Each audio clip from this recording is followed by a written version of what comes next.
Okay, see just pay attention, from the following details calculate material variance, right. आपको क्या निकालने बोला है? Material variance, right. और अगर मटीरियल वेरिएंस बोला है तो तीनों निकालने का, मटीरियल कॉस्ट, मटीरियल यूजेज और मटीरियल प्राइस, और चौथे स्टेप पे वेरिफिकेशन भी करने का। Is it clear? So material variance मतलब तीनों वेरिएंस निकालना है, material cost variance, material usage variance and material price variance. Is it clear? अभी देखिए कल के समय ना स्टैंडर्ड क्वांटिटी आपको डायरेक्टली दिया हुआ था, राइट। अभी कभी कभी है ना अपने को स्टैंडर्ड क्वांटिटी डायरेक्टली नहीं दिया होता है, अपने को निकालना पड़ता है, राइट। लेकिन उन लोग इन्फॉर्मेशन देते हैं, राइट। उन लोग क्या बोलते हैं? Standard for 90 kg of finish output, ठीक है ना। मतलब उन्होंने ये जो स्टैंडर्ड दिया है ना वो 90 kg ऑफ फिनिश आउटपुट के लिए दिया है। किसके लिए दिया है? 90 kg of finish output. Is that clear? मतलब है ना 90 किलो गाजर का हलवा बनाने के लिए कितना मटेरियल लगता है वो दिया है, ठीक है ना। एक किलो का नहीं दिया है। कितने किलो का इन्फॉर्मेशन दिया उन्होंने? 90 किलो। क्लियर है ना? मतलब ये बोल रहे हैं कि 90 किलो अगर गाजर का हलवा बनाना है ना तो इतना मटेरियल लगता है, ठीक है। कितना मटेरियल लगता है? 135 kg। क्लियर है? मतलब 90 किलो गाजर का हलवा बनाने के लिए कितना किलो गाजर लगता है? 135 किलो गाजर लगता है, ठीक है ना। और वो कैसे रुपये किलो में मिल रहा है? 12 रुपये किलो में मिल रहा है, ठीक है ना। ये उसने स्टैंडर्ड बताया, ये उसने क्या बताया? स्टैंडर्ड बताया, ठीक है ना। और असल में जब बनाया, राइट, तभी कितना कितना किलो गाजर यूज़ हुआ? 1,24,000 किलो गाजर यूज़ हुआ, बराबर ना। ओके, और वो गाजर खरीदने का खर्चा कितना आया? 14,75,600 रुपीज़। Is that clear? और इसमें ये इन्फॉर्मेशन बहुत इंपॉर्टेंट है कि एक्चुअल प्रोडक्शन कितना हुआ, एक्चुअल कितना किलो हलवा बनाया उन्होंने? 81 kg हलवा बनाया। क्लियर है ना? Any doubt? समझ में आया? अब ये देखिए ये एक्चुअल प्रोडक्शन है ना, कहीं इधर भी या कहीं बीच में वगैरह लिखा होगा, राइट। लेकिन इसको मैंने आपको अंडरस्टैंडिंग के लिए सेपरेट किया है। एग्जाम पेपर में कहीं अगर बीच में आ जाए तो कंफ्यूज नहीं होने का, खाली उसको अंडरलाइन कर लेने का। इन्फॉर्मेशन समझ में आया क्या दिया है, राइट। उन्होंने स्टैंडर्ड बोला है कि ये जो स्टैंडर्ड है वो कितने किलो का दिया है? 90 किलो का, राइट। तो ये इन्फॉर्मेशन की मदद से एक्चुअल हम लोग ने कितना किलो हलवा बनाया है? 81,000। Is that clear? तो अगर 90 किलो के लिए इतना लग रहा है तो 81 किलो के लिए कितना लगेगा? क्रॉस मल्टीप्लाई करके अपने को निकालना पड़ेगा। क्लियर है? समझ में आया? राइट। तो चार इन्फॉर्मेशन इसमें अपने को चाहिए होता है। क्या क्या चाहिए होता है? Standard quantity, standard rate, actual quantity, actual rate. ये चार चीज़ें अपने को चाहिए होती है ना। तो अभी सबसे पहले क्या निकालेंगे? Standard quantity. चलिए लिखिए बुक में लिखिए स्टैंडर्ड क्वांटिटी, स्टैंडर्ड क्वांटिटी। हाँ चलता है, SQ, ठीक है ना। तो SQ में अभी कल हम लोग ने देखिए ये आउटपुट और इनपुट यूज़ नहीं किए थे, बरा ना, क्योंकि उसकी ज़रूरत नहीं पड़ी थी ना, उन्होंने डायरेक्ट दे दिया था ना, राइट। अभी इसमें अपने को जो इन्फॉर्मेशन दिया है ऐसा लिखने का, आउटपुट और यहाँ पे लिखिए इनपुट, आउटपुट और इनपुट, ठीक है ना। अभी देखिए क्या इन्फॉर्मेशन दिया है क्वेश्चन में? आउटपुट मतलब कितना? 90 किलो, राइट। 90 किलो गाजर का हलवा बनाने के लिए कितना गाजर लगता है? 135 kg। वही मैंने यहाँ पे लिखा है, देखिए 90 किलो गाजर का हलवा बनाया ना आउटपुट, उसके लिए इनपुट कितना लिया? 135 किलो गाजर लगा ना, ठीक है। एक्चुअल में कितना किलो हलवा बना है? 81 kg हलवा बना है ना। तो 81 kg हलवा बनाने के लिए कितना किलो मटेरियल लगेगा? ठीक है,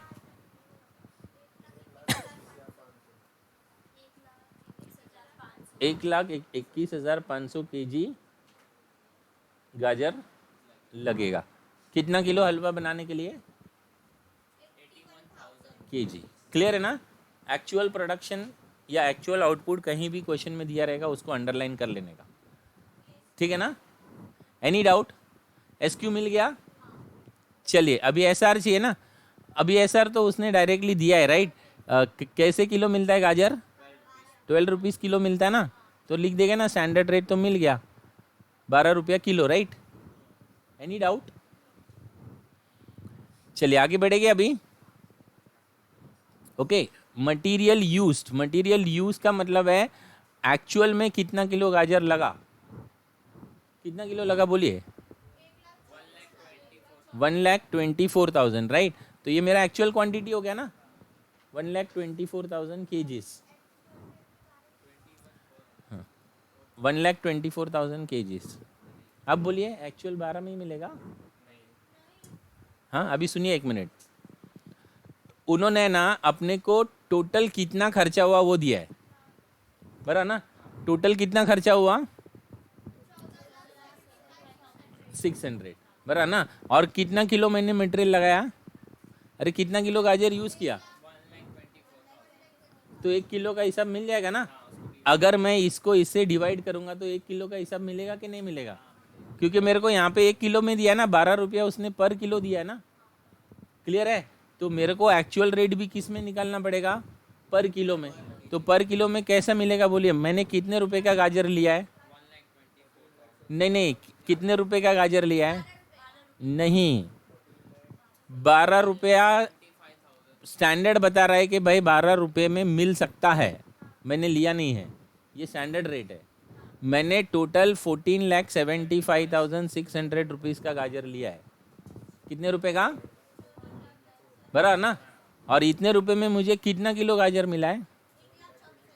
बराबर ना? तो अगर मैं ये रुपीस को ये क्वांटिटी से डिवाइड करूँ तो मेरे को 1 किलो गाजर का रेट मिल जाएगा ना, 11.9। अरे समझ में आया? क्लियर है? बस अभी ये 4 डेटा मिल गए आपको, आगे की चीज़ें तो बहुत आसान है।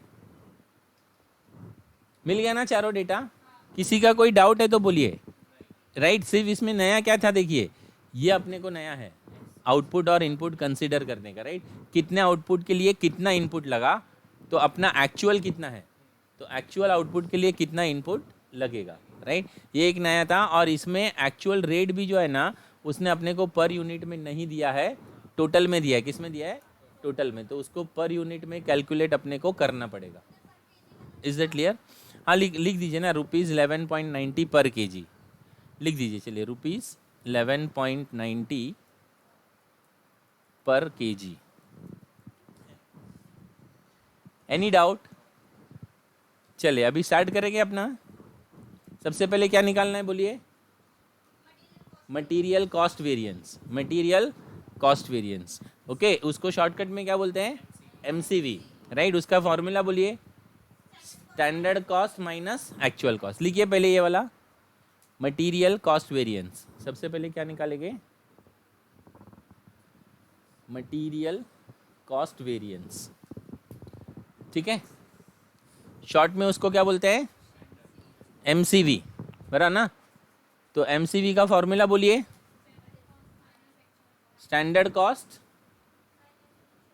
माइनस एक्चुअल कॉस्ट, ठीक है ना? याद रहेगा ना ये formula, standard cost minus actual cost. अभी 1 मिनट यहाँ पे देखिए, अब यहाँ पे मुझे क्या निकालना है? स्टैंडर्ड कॉस्ट निकालना है ना। तो अगर मुझे स्टैंडर्ड कॉस्ट निकालना है तो दोनों भी स्टैंडर्ड लेने का, SQ भी, मतलब क्वांटिटी भी स्टैंडर्ड और रेट भी स्टैंडर्ड। तो क्या है इसका फॉर्मूला बोलिए? SQ into SR, SQ into SR, right? चलिए एक एक का वैल्यू निकाल लीजिए ना पहले, SQ इंटू SR। SQ कितना है ऊपर देखिए, SQ हम लोग ने निकाला है ना, कितना है बोलिए? 1,21,500, राइट? SR भी निकाला है ना, SR कितना है बोलिए? 12 रुपीज़ पर kg है ना। तो इसको 12 से मल्टीप्लाई कीजिए, नंबर मिल गया आपको। कितना आया बोलिए? अरे कितना आया? हाँ, 14,58,000, 14,58,000। ये आपका क्या हो गया? Standard cost. ये आपका क्या हो गया? Standard cost. Any doubt? Any doubt in calculating the standard cost? इसी तरीके से अभी क्या निकालेंगे बोलिए? एक्चुअल कॉस्ट, मुझे एक्चुअल कॉस्ट चाहिए ना, तो दोनों भी क्या लूँगा मैं, एक्चुअल, दोनों भी क्या लूँगा, एक्चुअल। तो फॉर्मूला क्या बन गया बोलिए एक्चुअल कॉस्ट का, A Q into A R, that is actual quantity into actual rate, actual quantity into actual rate. चलिए अपने पास है ना एक्चुअल क्वांटिटी, बोलिए कितना है, 1,24,000, तो 1,24,000 एक्चुअल रेट भी है ना, कितना है, कितना है 11.90, तो मल्टीप्लाई करो इसको, कितना आया, हाँ ठीक है, तो इसको इससे माइनस करो, ये जो है ना 14,58,000 माइनस 14,75,600, बोलिए आंसर कितना आ रहा है,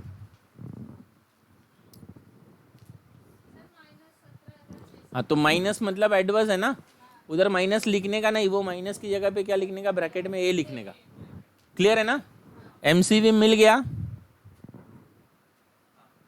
राइट, कितना आया बोलिए, और ब्रैकेट में ए क्यों लिखा, क्योंकि वो माइनस में था, एनी डाउट। और कभी भी याद रखने का, ये ए मतलब माइनस है, जब वेरिफिकेशन करने जाएंगे ना तो उस वक्त फिर तुमको साइन लिखना पड़ेगा ताकि उसका टोटल प्रॉपर आए, क्लियर है ना। Shall we proceed further.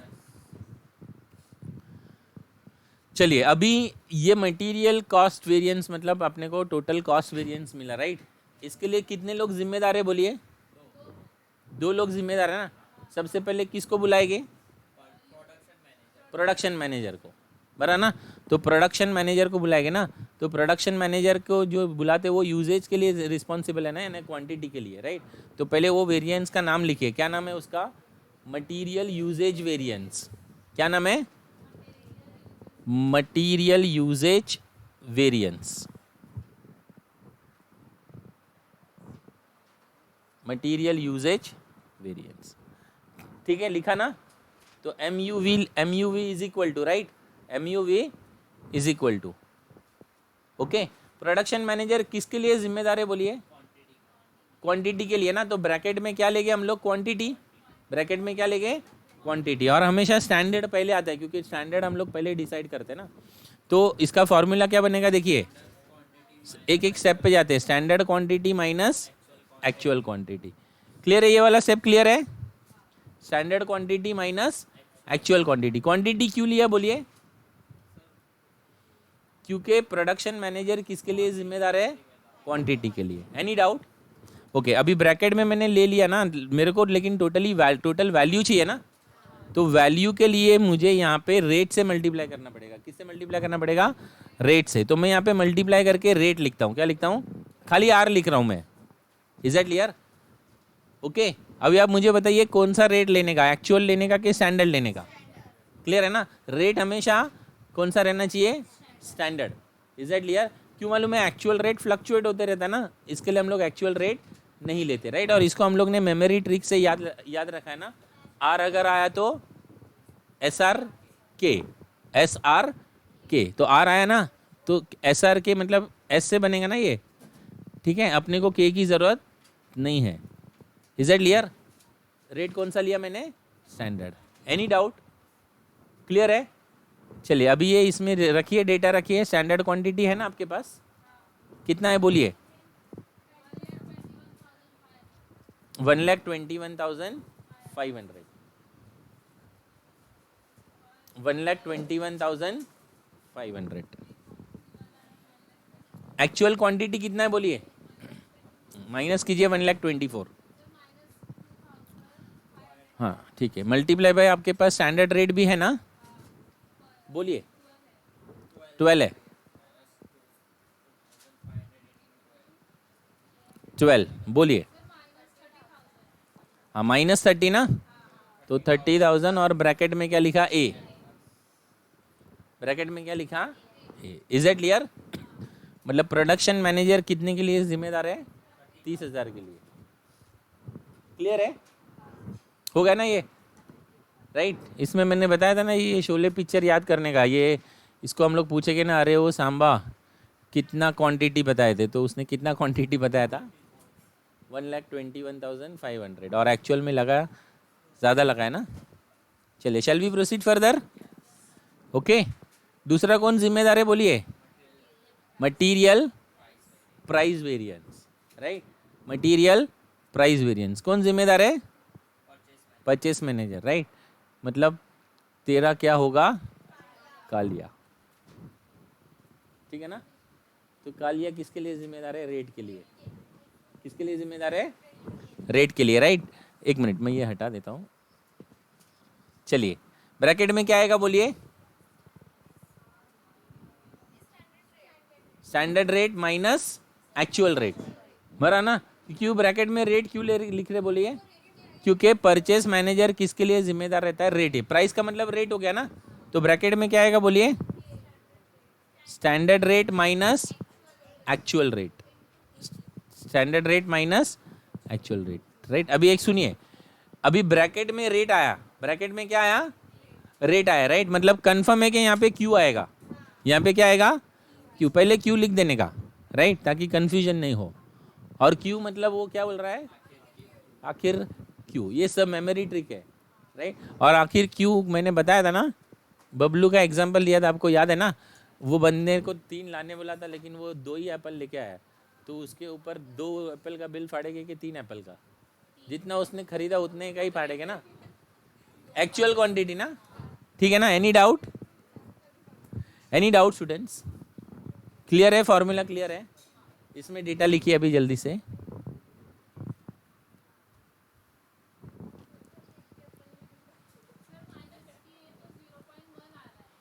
हाँ, तो 0.1 लिखिए ना उधर।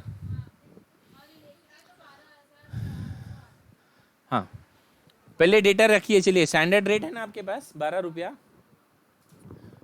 और एक्चुअल रेट कितना है? 9। तो ये ब्रैकेट का आंसर 0.10 आया। मल्टीप्लाई बाय एक्चुअल क्वांटिटी कितना है? 1,24,000 है ना। ओके, 1,24,000 पॉजिटिव आया ना, तो फेवरेबल हो गया। क्या हो गया? फेवरेबल हो गया। 12,400 ब्रैकेट में लिखिए, फेवरेबल।